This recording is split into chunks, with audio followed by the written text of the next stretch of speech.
ഇന്നത്തെ റെസിപ്പി വട്ടയപ്പത്തിന്റെ ആട്ടോ. വൈകുന്നേരം ചായയുടെ കൂടെ കഴിക്കാൻ പറ്റിയ ഈസി ആയിട്ടുള്ള ടേസ്റ്റി ആയിട്ടുള്ള നല്ല ഹെൽത്തി വട്ടയപ്പത്തിന്റെ റെസിപ്പിയാണ്. കുട്ടികൾക്കൊക്കെ ഒരുപാട് ഇഷ്ടപ്പെടുന്ന രീതിയിലാട്ടോ ഇത് ചെയ്തിരിക്കുന്നത്. ഇത് നമുക്ക് പെട്ടെന്ന് റെഡിയാക്കി എടുക്കാൻ പറ്റും കേട്ടോ. 1 മണിക്കൂർ മതി ഈ ഒരു അപ്പം റെഡിയാക്കി എടുക്കാനായിട്ട്. അതിന് വേണ്ടിയിട്ട് ഒരു മിക്സിയുടെ ജാറിലേക്ക് കുറച്ച് വെള്ളം ഒഴിച്ചു കൊടുക്കുന്നുണ്ട്. അത് കാരണം എന്താണെന്നറിയോ, നമ്മൾ പൊടിയാണ് ഇവിടെ എടുക്കുന്നത്, റൈസ് പൗഡർ. അപ്പൊ അത് മിക്സിയുടെ അടിയിൽ പിടിച്ച് അത് ബ്ലേഡിന് കംപ്ലൈന്റ് വരാതിരിക്കാൻ വേണ്ടിയിട്ടാണ് ആദ്യം വെള്ളം ചേർത്ത് കൊടുത്തത് കേട്ടോ. അതിനുശേഷം 2 കപ്പ് അരിപ്പൊടി എടുക്കുന്നുണ്ട്, ഇടിയപ്പത്തിന്റെ പൊടി. 1 കപ്പ് നാളികേരം ചിരകിയത് എടുക്കുന്നുണ്ട്.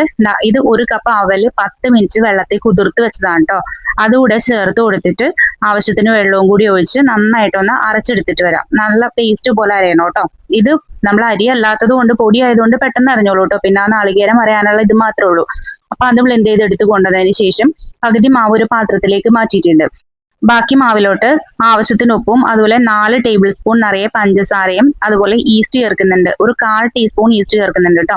ഈ പഞ്ചസാരയുടെ അളവ് നിങ്ങൾക്ക് മധുരത്തിന് ആവശ്യത്തിന് എടുക്കാം കേട്ടോ. ഇതൊരു നോർമൽ മധുരമാണ്. ഇനി ഇതെല്ലാം കൂടി ഒന്നുകൂടി അരച്ചെടുത്തിട്ട് നമ്മൾ ആദ്യം മാറ്റി വെച്ച മാവിലോട്ട് ഒഴിച്ചു കൊടുത്തിട്ട് നന്നായിട്ട് ഒന്ന് മിക്സ് ചെയ്തിട്ട് 1 മണിക്കൂർ ഒന്ന് റെസ്റ്റ് ചെയ്യാൻ വെക്കാം കേട്ടോ.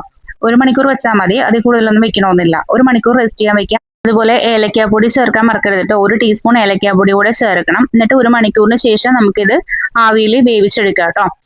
ഇത് 1 മണിക്കൂർ കഴിഞ്ഞിട്ടുണ്ട്. ഇനി ഇതൊന്നുകൂടെ നന്നായിട്ടൊന്ന് മിക്സ് ചെയ്ത് കൊടുക്കുന്നുണ്ട്.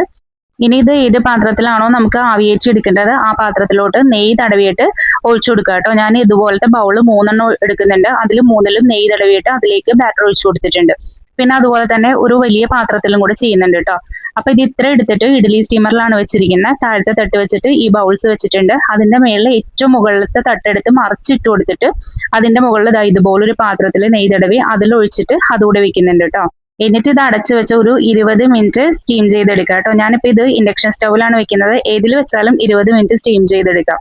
കറക്റ്റ് 20 മിനിറ്റ് മതി കേട്ടോ. അതിനുശേഷം നമുക്ക് ഇത് എടുത്തു കഴിഞ്ഞ് സെർവ് ചെയ്യാം കേട്ടോ. അപ്പൊ ഇത് വൈകുന്നേരം ആകുമ്പോൾ കുട്ടികൾക്കൊക്കെ ഉണ്ടാക്കി കൊടുത്താൽ നല്ലതാണ് കേട്ടോ. നല്ല ഹെൽത്തിയാണ് ഇത് കഴിക്കാനായിട്ട്. ഇത് മാത്രമല്ല നല്ല പഞ്ഞി പോലത്തെ അപ്പം ആയതുകൊണ്ട് കുട്ടികൾക്ക് ഭയങ്കര ഇഷ്ടാവുകയും ചെയ്യും കേട്ടോ. അപ്പൊ എല്ലാവരും ഇതൊന്ന് ട്രൈ ചെയ്ത് നോക്കും കേട്ടോ. Thank you.